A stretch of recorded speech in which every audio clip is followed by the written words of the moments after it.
What's up, everyone? Aaron Nagler here, PackersNews.com. I'm here with Pete Dougherty of the Green Bay Press-Gazette after the Packers shellacking of the Pittsburgh Steelers in their second preseason game. Pete, once again, Jake Kumerow all over the field, big plays galore, and once again, Jamon Moore, a rookie wide receiver, having trouble holding on to the football, save for one play where he caught a slant that was called back due to penalty. Yeah. Other than that, he couldn't haul anything in.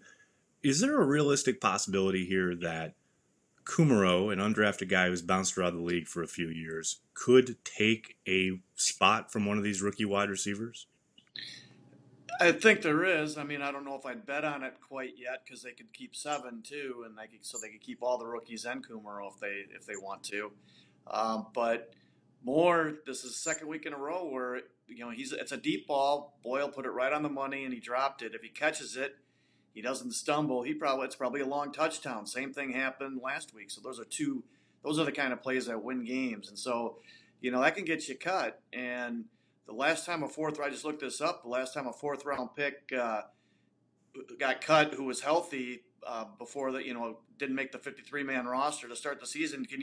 I'll give you just a quick guess if you can guess who it is. I have no clue. It was Corey Rogers, and I think it was '06 or Right. '07. So that's going Another back. wide receiver, right? Yeah, those fourth. Yeah, and he was more a special teams guy, I think. But yeah, Mm-hmm.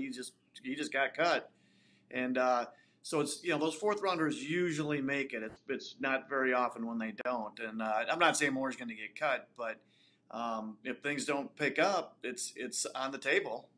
And you look at, I know the idea that these guys have been drafted, whether it is Moore, Valdez Scantling, St. Brown, it's not out of the realm of possibility that one or more of those guys ends up on the practice squad. You look at last season; they have D'Angelo Yancey was a draft pick who ended up on the practice squad. So this idea that drafted guys are untouchable doesn't really hold water, does it? It doesn't now. It depends what they show on these preseason games because if they show some real ability, if you cut them, you risk getting the guy picked up by a team that's just really hurting that receiver, and they might have liked the guy going into the draft.